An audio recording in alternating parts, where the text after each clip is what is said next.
오늘 하나님의 은혜로운 손길 느헤미야 2장 1절에서 10절입니다. 지금 우리 1장 지난주 봤을 때 지금 사실은 나라가 망했습니다. 하나님이 택하시고 하나님이 세우신 나라임에도 불구하고 망했습니다. 그래서 적국의 포로로 잡혀왔고요.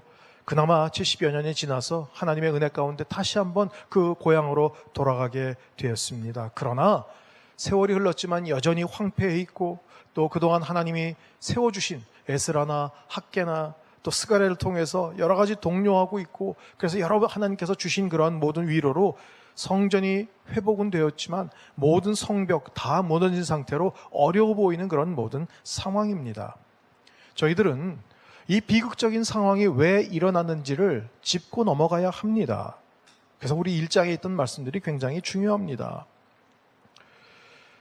이 책의 시작에 고향 소식을 들은 이 느헤미야는 주저앉아 울고 며칠 동안 슬픔 가운데 있었다라고 기록되어 있는데, 이 말씀은 느헤미야의 슬픔만이 아니라 이것은 하나님의 슬픔을 하나님께서 이렇게 표현하신 것이 아닌가 생각이 됩니다.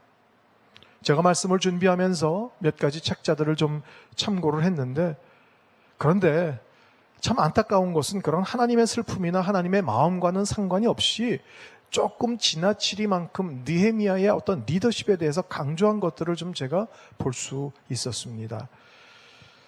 하나님은 이 느헤미야서를 저희 가운데 주시면서 정말 그 마음이 아프셨고 단순히 이 책을 통해서 인간의 리더십을 연구하고 공부해라 라고 주신 것만은 아니라고 생각합니다. 하나님께서는 이 느헤미야 시작에 느헤미야 입을 통해서 뭐라고 말씀하셨습니까? 제가 1장 6절 7절 읽어드리겠습니다. 가정에서 예배를 드리시는 분은 같이 읽으셔도 좋겠습니다. 주의 종들인 이스라엘 백성들을 위해 주의 종이 밤낮으로 주 앞에 기도하니 주께서는 귀를 기울이시고 눈을 떠서 이 기도를 들으소서. 저와 제 조상의 집을 비롯해 우리 이스라엘 족속이 주님을 거역했던 죄를 고백합니다. 지금 뭐라고 하고 있어요? 저와 제 조상의 집을 비롯해 우리 이스라엘 족속이 어느 한 사람 예외 없이 주님을 거역했어요. 그리고 7절에 우리가 주께 매우 악하게 굴었습니다. 주께서 주의 종 모세에게 주신 계명과 율례와 규례를 우리가 지키지 않았습니다.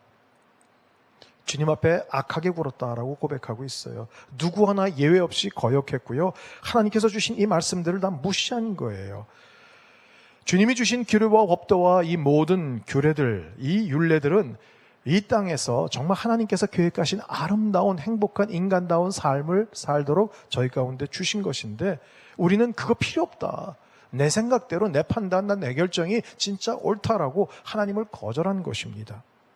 여러분, 그것이 정치든 경제든 국방이든 어떤 것이든 정말 하나님 없이 제대로 세워질 수 있는 것이 없다라는 것을 저희는 반드시 알아야 합니다.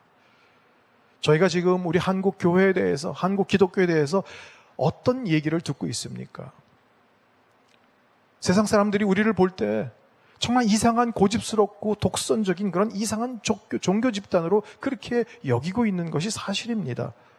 이 역시 우리 느헤미야가 들었던 것처럼 불타고 무너지고 훼손된 그러한 소식이 아니겠습니까? 하나님께서 동일하게 슬퍼하고 계십니다. 내가 핏값으로 산 나의 교회인데 이 교회가 어째 지탄의 대상이 되고 있는가?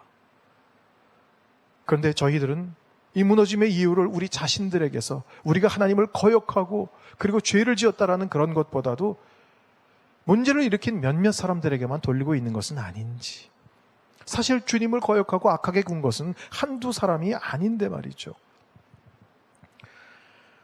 느헤미야는 비록 바벨론 이후 페르시아의 높은 고관 지위에 있었습니다. 하지만 고국의 이런 상황이 무엇 때문에 일어났는지를 먼저 정확하게 짚고 넘어갔습니다. 그래서 이 일을 위해서 느헤미야가 했던 것은 뭐예요? 자신의 정치적인 지위나 다른 세상의 방법을 통해서 해결하려고 하지 않고요. 제일 먼저 하나님 앞에 무릎을 꿇었습니다. 그것이 1장 11절 말씀이에요. 주여, 이 종의 기도와 주의 이름을 경외하기를 기뻐하는 주의 종들의 기도에 귀를 기울이소서. 오늘 주의 종이 이 사람 앞에서 은총을 입고 잘되게 하소서. 그때 나는 왕에게 술을 따라 올리는 사람이었습니다.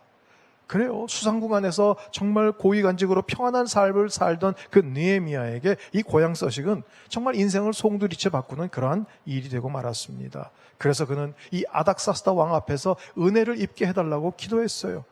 현재 절대 권력을 갖고 있는 이 왕의 마음이 바뀌지 않는 한은 조국을 위해서 할 수 있는 일이 없다는 것을 느헤미야는 너무나 잘 알고 있었습니다. 이 사람의 마음과 인생을 기도로 움직인다는 것 알고 있었죠.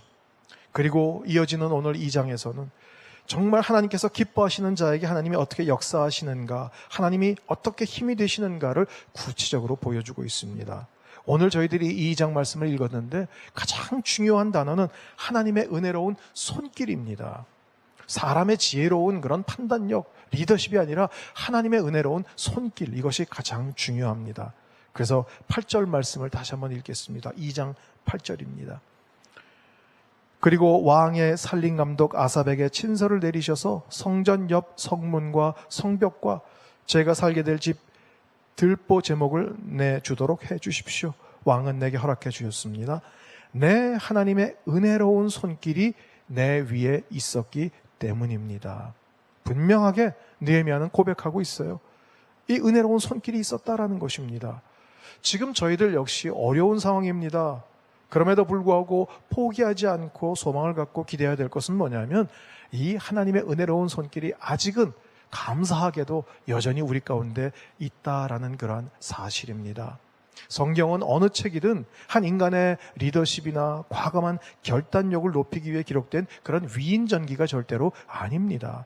어떤 상황에서든 하나님만 의지하고 그 앞에 모든 것을 내려놓고 다시 주님을 바라볼 때 정말 하나님께서 어떻게 역사하시는가라는 것들을 저희들 가운데 알려주고 싶으신 것입니다. 너희가 언제든 전심으로 나를 찾고 구하면 내가 응답하고 그 은혜로운 손을 펼칠 것이다. 여전히 오늘 저희 가운데 말씀하고 계십니다. 자, 오늘 본문 2장은 왕 앞에 술 시중을 들고 있는 장면으로 시작합니다. 술 맡은 관원, 무슨 바텐더나 얘기 아니죠. 비서실장 정도 아주 굉장히 경호처에 속한 아주 굉장히 높은, 그리고 그 왕이 믿는 그러한 모든 직종입니다. 그 자리입니다. 그런데 그 사람이 왕 바로 옆에서 지금 슬픈 기색을 하고 있다라고 돼 있어요. 당시 이 제국의 왕 앞에 얼굴 표정이 좋지 않다라는 것은 어쩌면 죽음을 자초하는 일이었습니다. 이 왕 옆에서 시중을 듣는 자들은 사실은 기쁨조가 되어야 돼요. 어떤 방법을 통해서든 왕에게 좀 소망을 주고 기쁨을 주고 즐거움을 줘야 돼. 그런데 그 얼굴빛이 흐려지고요, 인상을 쓰고 있다. 정말 이것은 참수형감입니다. 그런데 오늘 장면은 참 이상합니다. 왕이 그러한 느헤미야에게 어떤 불호령을 내리는 것이 아니라 마치 아들을 걱정하는 그 아버지와의 대화처럼 이 모든 말씀이 전개가 되고 있어요. 오히려 염려하는 듯한 질문을 합니다. 아니 왜 슬퍼 보여? 왜 안색이 안 좋아? 어디 뭔 일이 있어? 사실 이런 대화는요, 이 제국의 왕과 신하의 관계에서는 있을 수가 없는 그러한 모습입니다. 자, 한번 좀 그러한 것을 염두에 두시고요, 2절, 3절을 한번 읽어보겠습니다. 왕이 내게 물었습니다. 내가 아프지도 않은데 내 안색이 왜 그리 슬퍼 보이느냐? 마음에 근심이 있는 게 분명하구나. 나는 무척 두려웠지만 왕에게 말했습니다. 왕께서는 만수무강하옵소서. 제 조상들이 묻혀있는 성이 폐허가 됐고 그 성문들이 불에 타 허물어졌으니 어찌 슬프지 않겠습니까? 자, 조심스럽게 느헤미야가 답을 하면서 언급한 것이 어떤 성문과 성벽이 다 무너지고요, 우리 거기에 있는 사람들이 다 지금 어려움을 겪고 있어요. 이 얘기보다 뭐라 했냐면 묘실 얘기를 먼저 해요. 그래서 우리 개역개정에는 묘시라고 되어 있는데 여기에는 우리 조상들이 묻혀있는 성, 왜 묘실 얘기를 먼저 했을까? 이것은 페르시아의 문화와 전통 가운데 중요하게 생각하는 것이 이 조상들의 묘기 때문에 그렇습니다. 그래서 이 부분을 이야기할 때 왕의 마음이 움직일 것에 대해서 하나님이 지혜를 주셨다라고 저는 그렇게 여기고 있어요. 그래서 정말 하나님은 누구든지 지혜가 부족하면 내게 구하라라고 말씀하셨어요. 그분은 어떻게 하세요? 후히 흔들어 넘치게 하시고 꾸짖지 아니하시는 그러한 하나님이시다라는 것입니다. 지금 저희가 구해야 될 게 바로 이 하나님의 지혜죠. 사람의 지혜가 아닙니다.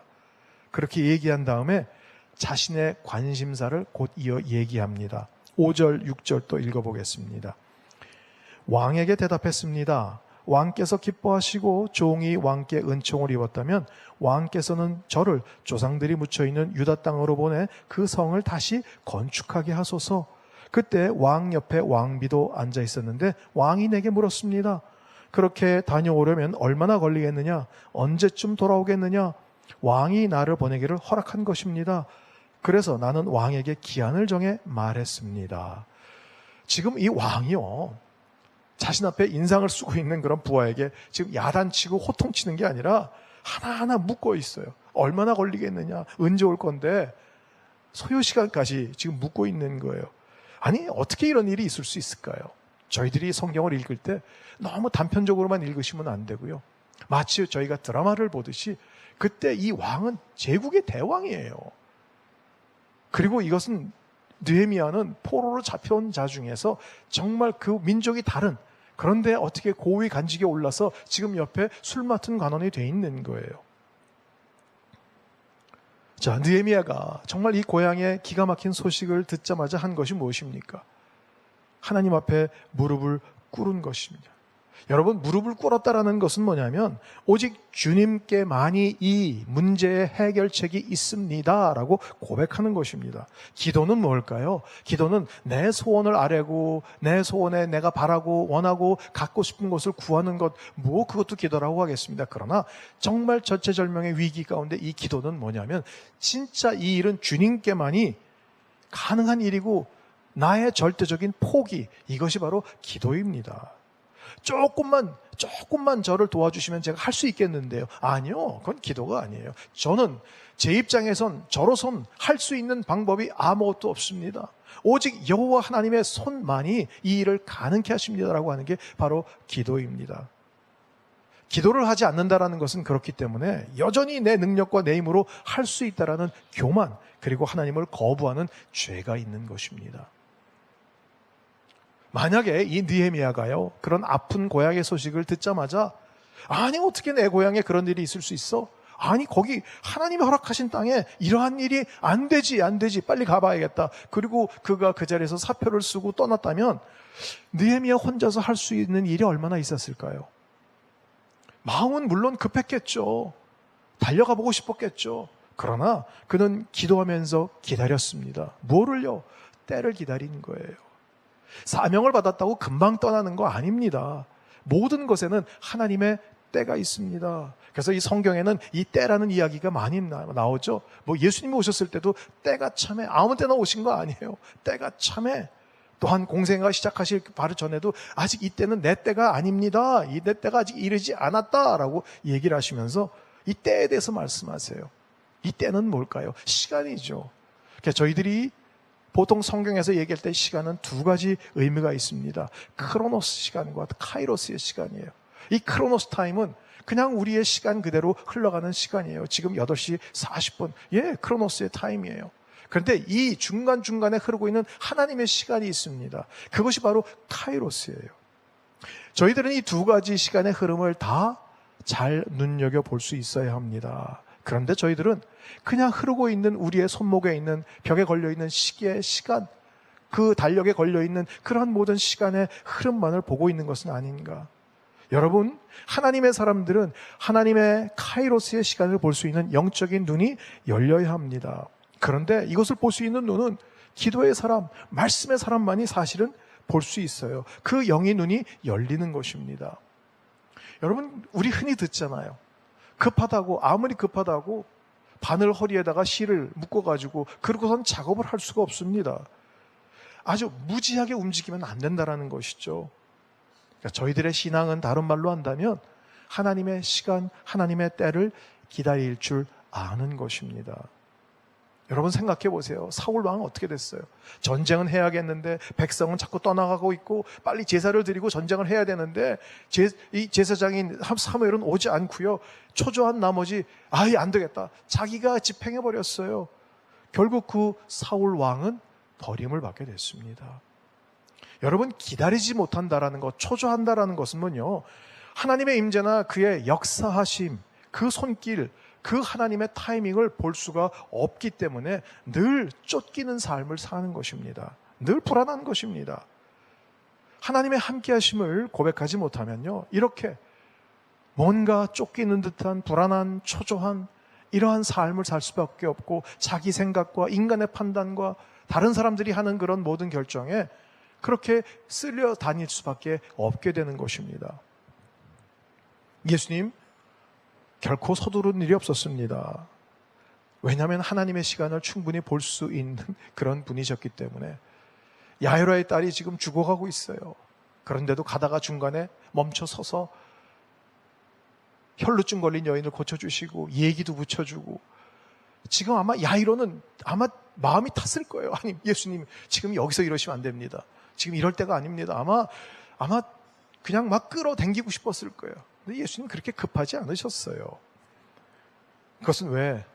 아니, 내 딸 아닌데 그거 아니잖아요. 그 모든 하나님의 그 역사하심의 시간을 볼 수 있었기 때문에 그렇습니다. 예, 저와 여러분 오늘 역시 마찬가지입니다. 이 세상의 시간, 이 세속이 돌아가는 그런 모든 시각으로만 보면 급하고 답답하고 염려가 되는 것이 사실은 한두 가지가 아니죠. 하지만 우리의 믿음의 눈을 열어서 하나님의 은혜의 손길이 우리 가운데 임하시는 것을 볼 수 있기를 바랍니다. 느헤미야 역시 무너지는 마음을 갖고 있었지만, 아픔이 있었지만 기다리고 있었습니다. 그리고 4개월여를 계속 기도하고 있었습니다. 알았어요. 지금 이 상황 가운데 해결하기 위해선 이 땅 가운데 지금 칼자루를 쥐고 있는 사람이 누구인지를 알았기에, 이 왕이 움직여야 무슨 일이든 시작할 수 있다는 것을 알았기에 기도하고 있었어요. 왕에게 조른 것이 아니라 하나님께 조르고 있었습니다. 그리고 하나님은 이 기도를 들으시고 왕의 마음을 움직이기 시작한 것입니다. 지금 이 상황은요, 정말 모처럼 내가 여유 있는 시간을 가지고 술 한잔 먹는데 인상을 벅쓰고 있는 그러한 신하, 그래서 그 앞에서 당장 이놈의 목을 쳐라, 그래도 이상한 장면이 아니거든요.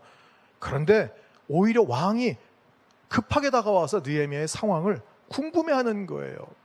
도대체 누가 이렇게 했을까요? 여러분 잠깐 모세를 한번 생각해 보시겠어요? 이해가 되지 않는 부분들이 제게는 몇 가지가 있습니다. 당시 이집트의 건축 기술은 지금의 건축하는 사람들도 깜짝 놀랄 만큼 아주 굉장히 신비롭고 이해가 안 되는 부분들이 많습니다. 그러한 건축 기술이라면 궁전도 훌륭하게 졌을 것이고요, 그 궁전 안에 목욕탕도 굉장히 멋있고 이쁘게 잘 졌을 텐데, 아니 왜 하필이면 그 공주가 나일강으로 목강을 나왔을까?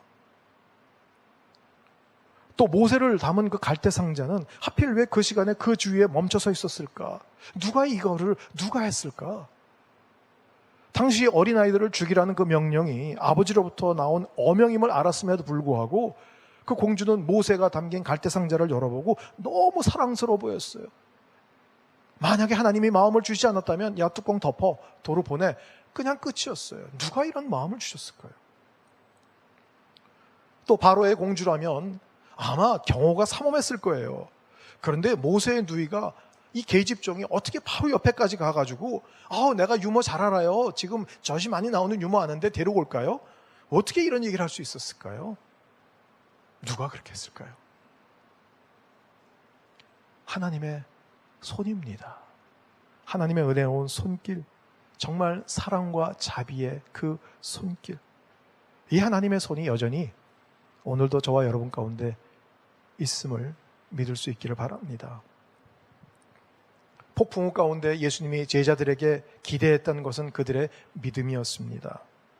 그런데 그들은 어부출심에도 불구하고 그 심한 폭풍우에 완전히 정신이 나갔습니다.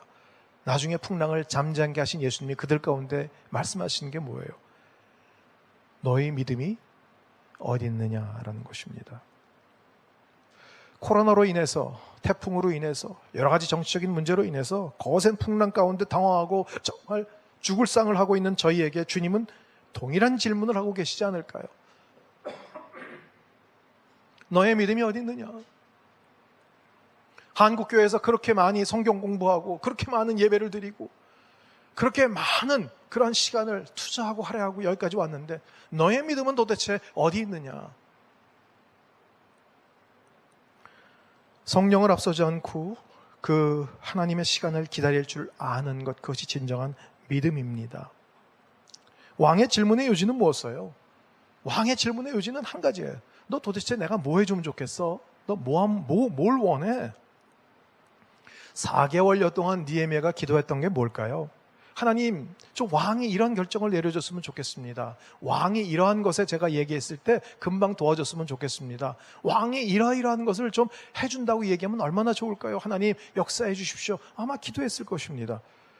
왕이 오늘 만났는데 대화를 하는데 마치 느헤미야가 기도할 때 왕이 옆에서 이렇게 쫑긋 귀를 대고 들었던 것처럼 질문하는 거예요. 뭐 필요해? 뭐 얘기해봐. 필요한 거 다 말해봐. 누가 그렇게 했을까요? 자, 느헤미야 2장 7절, 8절, 9절 한번 읽어보겠습니다.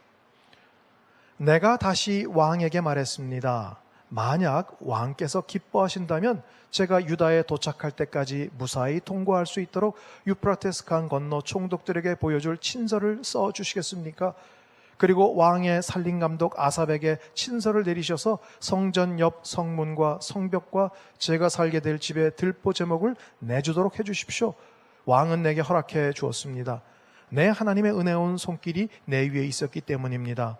왕은 군대 장교들과 기마병을 나와 함께 보내주었고 나는 이렇게 유프라테스 강 건너 총독들에게 가서 왕의 친서를 전했습니다.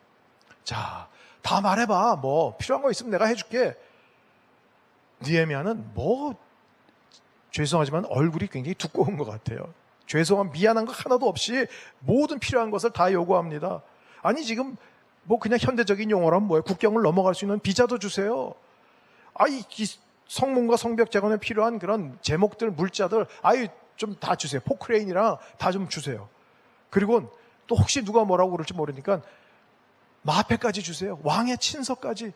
그리고 나중에 호위병까지 구한 것 같아요. 중간에 이 많은 이 제목들을 가지고 물자들을 가지고 갈 때 혹시 도적들이 나올지 모르니까 좀 지켜줄 군사도 필요해요. 그러니까 느헤미야는요 그 고향의 아픈 소식을 듣고 가슴 치면서 울기만 하고 그냥 앉아서 기도만 하고 있었던 것이 아니라 그 기도 가운데 아주 구체적이고 체계적인 계획을 수립하고 있었던 것입니다. 그래서 왕이 묻자마자 줄줄줄줄 나올 수 있었어요. 필요한 게 이거고 이겁니다. 이때부터 이때까지 딱 필요한 것입니다라고 얘기할 수 있었던 것입니다.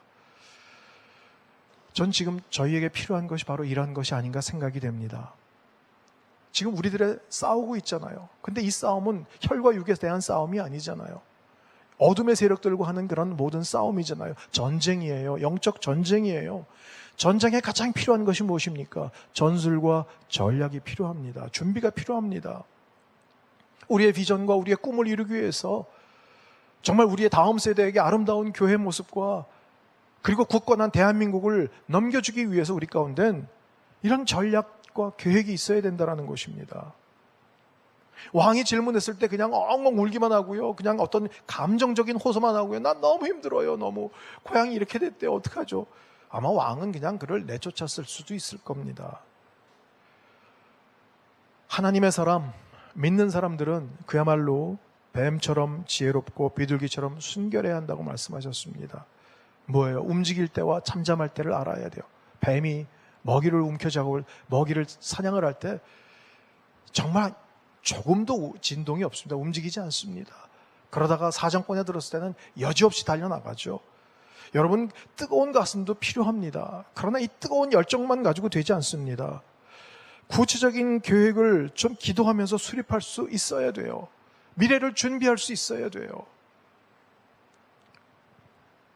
누가복음 16장에 불의한 청지기에 대한 얘기가 나옵니다. 주인의 재산을 맡아서 관리하는 청지기인데 마음대로 낭비하다가 결국 들키고 그 다음엔 해고 통보를 받습니다.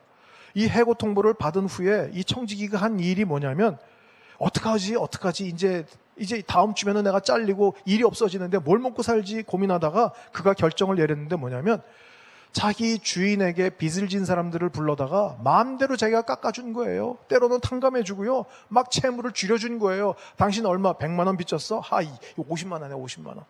당신은 2천만 원? 야, 이건 세다. 1,500만 해. 그리고 내년까지 아니야. 3년, 5년 내가 연장해 줄게. 막 그리고 자기 마음대로 결정을 한 거예요. 그렇게 한 이유는 뭐예요? 이 사람들이 내가 이렇게 해주면 내가 잘린 다음에 직업이 없을 때 그래도 와서 나 한 끼 밥이라도 사주겠지. 불러다가 뭐 따뜻한 국이라도 하나 사주고 잠이라도 재워주겠지. 계산을 한 거예요. 그래서 자기가 퇴직한 후에 살 길을 찾고자 그렇게 한 것입니다. 그래서 이 청지기가 그럼 한 일이 옳은가요? 아니요. 그래서 성경에도 뭐라고 그랬어요? 불의한. 이렇게 하면 안 되죠. 불의한 청지기다라고 돼 있어요. 그런데 이상하게 주님이 칭찬을 해요. 그래서 우리 이 구절만 한번 읽어보죠. 누가복음 16장 8절입니다. 주인은 불의한 청지기의 약삭빠른 행동을 보고 오히려 칭찬했다. 이 세상의 자녀들이 자기들끼리 거래하는 데는 빛의 자녀들보다 더 약삭빠르다. 뭔 말일까요? 참 난해 구절입니다, 정말. 그래서 이해가 잘 안 돼요. 불의한 짓을 했는데 칭찬하고, 이 뭐지? 근데 예수님이 이거를 또 예수님이 직접 말씀하신 그런 신뢰란 말이에요. 자, 예수님이 이 말씀을 하신 이유는요, 이 청지기가 청지기가 사용하는 방법을 지금 얘기하신 게 아니라 자기 살 길을 대비했다, 준비했다라는 것입니다. 이 세상에 속한 사람들은 이렇게 해서라도 장차 살아나야 할 날을 위해서 대비책을 세우는데, 그런데 믿음의 사람들은 자신의 미래나 교회의 미래에 대해서 전혀 준비를 하지 않고 그냥 현실 가운데 만족하고 타성에 젖어서 있는 모습, 그거 지적하신 거예요. 이거 저희들 가운데 해당되는 말씀이 아닐까요? 당시 예수님을 영접하고 그리고 주님을 따르던 이 제자들이 이 땅에 임할 하나님의 나라, 마지막 심판에 대한 생각이 준비가 전혀 없었어요. 그냥 좋은 거예요. 그냥 예수님하고 다니니까 사람들이 인정해 주니까 좋은 거예요. 그러니까 모든 제자들이 아마 다 비슷했을 거예요. 그냥 여기 초막새 짓고요. 여기서 그냥 살죠 뭐. 이대로 좋은데 뭐. 그래서 예수님은 이 비유를 제자들에게 해주신 것이 아닌가. 미래를 준비하는 모습을 칭찬하고 계시는 거예요. 저희 역시 마찬가지 아닐까요? 하나님의 나라는 어떤 관념 속에 있거나 우리가 죽어서 가는 나라, 죽어서만 갈 수 있는 나라가 절대로 아닙니다. 우리의 현실 세계 속에서 말씀과 십자가의 은혜로 만들어야 돼요. 그래서 예수님이 이 땅 가운데 오셨을 때 천국이 임했다라고 말씀하시는 거예요. 세례 요한은 천국이 가까웠다. 예수님은 임했다라는 거예요. 그러면 예수님이 다스리시고 이 말씀으로 정말 주님의 십자가의 은혜와 복음의 원리들이 적용되는 그러한 나라, 저희들이 만들어야 합니다. 거기에는 전술과 전략과 준비와 계획이 필요한 것입니다. 사람만 많이 모아놓고 소리만 지른다고 해서 해결될 일이 절대로 아닙니다. 지금 저희들 가운데 위기는 저희들이 모이지 못하고 예배가 다 클로즈되고 비대면으로만 해야 되는 이게 위기가 아니라 복음의 본질이 훼손된 것이 가장 큰 위기예요. 엉뚱한 사상과 이념들, 그것이 정말 오늘 장로님 기도하시는 것처럼 이것이 인권이다라고 그것을 내세우는 이러한 모든 것들. 더 문제는 뭐예요? 그런 상황 가운데 이게 위기인 줄도 모르고요. 그리고 그냥 먹고 살 일에 바빠가지고요. 우리가 어디쯤 가고 있고 우리가 지금 무엇을 위해서 기도하고 있고 전혀 모르는 그런 저희 교회의 모습이 위기가 아닌가 생각이 됩니다. 하나님의 나라 저희가 만들어야 돼요. 무너진 성벽과 불에 타버린 성문들을 보수하고 훼손된 것을 다 세워야 돼요. 지금 모든 영적인 성문들이 다 묻어져 있지 않습니까? 우리 자녀 세대 가운데 그냥 막을 어떤 저항할 힘조차 없이 세속적인 모든 사고와 그런 문화들이 마구마구 들어가고 있는데 저희들은 넋놓고 있는 거예요. 그냥 교회에 모여서 찬양하고 예배만 드리면 다 된다고 생각하고 계세요. 절대 그렇지 않습니다. 네, 어느 분들이 얘기하시는 것처럼 예배는 기독교의 생명이다. 우린 죽어도 지켜야 된다. 맞는 얘기입니다. 그런데 그 예배는 항상 우리가 어떤 정해진 공간에 모여서 어떤 순서에 의해서 찬양과 설교와 헌금이 있어야만 예배가 아니라 예수님은요, 너희의 몸을 거룩한 산제물로 드리라. 이것이 너희들이 영적 예배다, 합당한 예배다라고 말씀하셨어요. 우리의 삶이에요. 우리가 교회 본 예배당에서 드리는 예배가 중요한 만큼 우리가 삶으로 드리는 예배도 무지무지하게 중요합니다. 그래서 삶으로 예배를 드리고요. 그 삶 가운데 착한 행실을 보고 사람들이 하나님 앞에 영광 돌려드리게 하고요. 그러한 것에는 전혀 관심을 갖지 않고 못 모이게 한다고 무조건 거기에 대만 저항하는 것, 건강한 방법은 아니라고 생각합니다. 그러니까 세상에서 자꾸만 저희 기독교를 향해서, 교회를 향해서 정말 굉장한 이기적인 그런 이상한 집단이다라고 손가락질하고 비아냥거리고 있고요. 그들 가운데 그렇게 인식이 된 다음에 무슨 방법으로 어떻게 우리가 그들에게 복음을 전하겠습니까? 하나님이 원하시는 것은 잃어버린 영혼이 돌아오는 것인데, 하나님의 관심은 사람인데,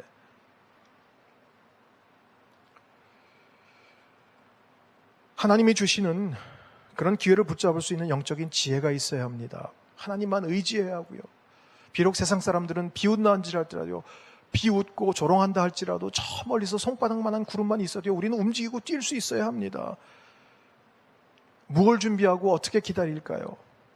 어떤 분들은 그래요. 기도하면 됐지 무슨 계획이 필요하냐. 좀 이런 분들은 좀 극단적 신비주의자가 아닌가 생각이 되고요.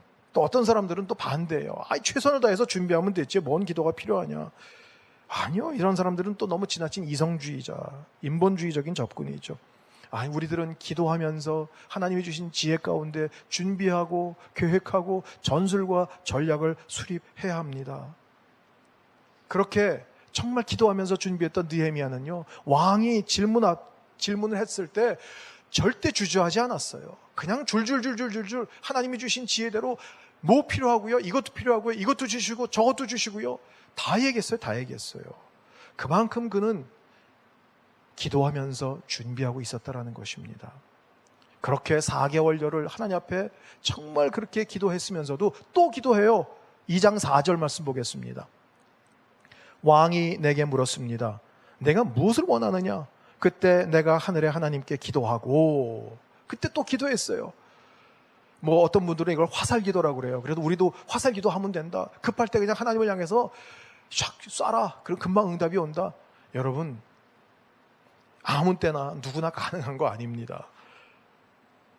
그만큼 하나님과의 친밀감이 있었기 때문에 가능한 것이고요. 그만큼 그 기도의 근육이 있었기 때문에 이것이 가능한 것입니다. 이 시간에 만약에 대왕님 잠깐만 기다리세요. 제가 기도 좀 하고요. 그리고 돌아서서 주여 삼창하고 부르짖고 이러고 기도했으면 아마 모든 상황은 끝났을 것입니다. 이 기도의 영적 근육이 항상 있었기 때문에 순간적으로 정말 잠깐 주님을 향해서 그렇게 기도를 한 것이죠. 또한 지금 응답이 되고 있잖아요. 신이 나는 상황이에요. 근데 뭔가 진행이 되고 이제 답이 왔다라고 생각할 때 계속 기도하는 건 역시 참 쉽지 않습니다. 기도하며 그 때를 기다리고 또 그 때가 왔다라고 생각이 됐을 때 역시 계속 기도를 멈추지 않고 하나님의 인도하심을 끝까지 구하는 것 굉장히 중요한 것입니다. 지금은 저희들이 항구를 보면은요, 항구를 깊이 파가지고 큰 배들이 쉽게 항구에 접안을 할 수가 있죠. 하지만 고대 시대에는 대부분 항구들이 수심이 얕았죠. 그래서 평상시 큰 배들이 항구에 쉽게 접안할 수가 없었습니다. 그래서 기다립니다. 그래서 수심이 깊어지는 밀물때, 그래서 기다렸다가 밀물이 오면 그때 배들을 접안을 하고 했습니다. 자, 이렇게 항구 근처에서 밀물이 올 때, 물이 찰 때까지를 기다리는 배를 가리켜서 라틴어로 오포르투라는 그런 단어를 썼습니다. 이 오포르투는 그 때를 놓치면 또 한참을 기다려야 하기 때문에 선원들이 항상 정신 차리고 이렇게 보는 거예요. 언제 물이 차나? 이 오포르투예요. 이 오포르투라는 말에서 opportunity라는 단어가 나왔습니다. 기회예요. 항구 근처에서 대기하고 있던 배들, 물이 밀려오는 그때 정말 그 순간 항구에 들어갈 수 있는 절호의 찬스인 것이죠. 저희도 마찬가지라고 생각합니다. 지금 저희들이 너무 어렵고 힘듭니다. 그러나 이것으로 절대 끝나지 않을 것입니다. 하나님이 기회를 주실 것입니다. 하나님의 그 모든 카이로스 타임에 하나님의 은혜의 시간을 주실 것입니다. 그러니까 저희들은 깨어서 기다리는 거예요. 지금 우리의 힘으로 뭔가를 해보자라고 으쌰으쌰하는 것보다 기도하면서 기다렸다가 하나님이 이 물때를 주실 때 과연 우리가 어떻게 할 것인가? 교회가 어떻게 해야 세상 가운데, 교회는 그렇게 편협한 종교 집단 단체가 아니라 정말 우리의 모든 것을 다 내어주고 그리고 나눌 수 있고 그리고 사랑할 수 있고 섬길 수 있는 정말 하나님의 아름다운 몸이다라는 것을 보여줄 수 있는 그런 방법이 뭐가 있을까? 준비해야 합니다. 참 안타깝습니다. 교회가 다시 문을 닫았습니다. 그동안에 저희들이 몇 개월 동안 기도했던 것은 무엇이죠? 일상의 회복을 위해서 예전처럼 예배 드릴 수 있게 하나님 도와주십시오 라고 기도했었습니다. 그런데 하나님이 다시 닫으셨어요. 뭘까요? 혹시 우리가 기도했던 것에 대해서 하나님이 나 그거 싫어. 일상의 삶, 너 옛날의 삶을 내가 아는데 그 일상의 삶으로 돌아간다고? 이전의 예배, 그냥 형식적인 예배 와가지고 그냥 몸만 왔던, 그리고 그냥 갔던 주일 예배 드렸어. 한 주간 할 수 있는 땜빵은 다 했어 라고 드렸던 그 일상의 예배, 일상의 모습으로 다시 돌아가겠다고? 나 그거 싫어. 이제 그렇게 살지 마. 이제 좀 새롭게 살아. 하나님이 그래서 다시 우리 가운데 문을 닫아주신 것은 아닌지, 변화된 모습, 새로운 모습을 원하시기에 하나님께서 그렇게 행하신 것은 아닌지요. 저희가 기도하고 기다린다는 것은 막연한 기다림이 아니라 기회를 찾는 그러한 기다림입니다. 하나님의 물때를 기다리는 것입니다. 느헤미야 정말 그렇게 기도했고요. 그리고 그 기회가 왔을 때 그는 정말 담대하게 하나님의 손을 의지하고 나갔던 것입니다. 그런데 오늘 말씀 마지막은 조금 또 이상하게 끝나요. 마지막에 보니까 2장 10절, 호론 사람 산발락과 관리인 암몬 사람 도비아가 이 소식을 들었습니다.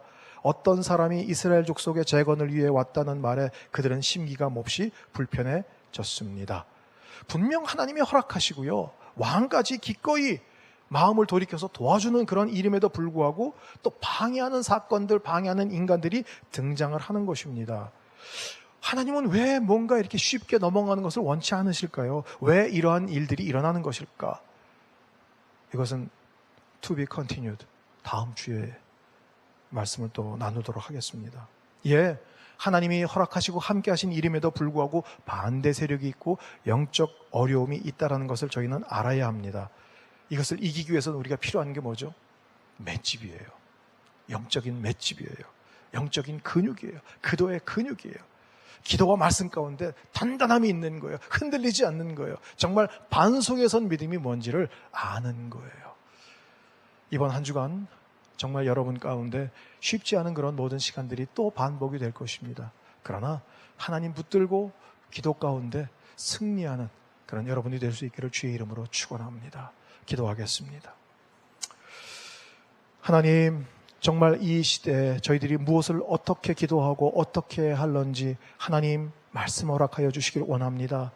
하나님, 저희의 능력으로는 할 수가 없습니다. 그러나 오늘 주신 것처럼 하나님의 은혜로운 손길이 있다면 하나님, 저희들이 준비하고 또 저희들이 미흡하지만 하나님께서 주시는 모든 계획대로 순종하기를 원합니다. 하나님, 모든 우리 믿는 자들 가운데, 교회 가운데 하나님, 이 시대에 저희들이 어떻게 처신해야 하고 어떤 모습으로 있어야 할런지 하나님 말씀 허락해 주십시오. 하나님, 이제 정말 저희들의 안위와 저희들의 가정만, 저희들의 그런 모든 이 땅에서 세속적인 성공만 추구했던 모든 것들을 내려놓겠습니다. 하나님, 말씀하시면 듣고 순종하겠습니다. 하나님, 도와주시고 역사해 주시옵소서. 감사드리며 예수 그리스도 이름으로 기도합니다. 아멘.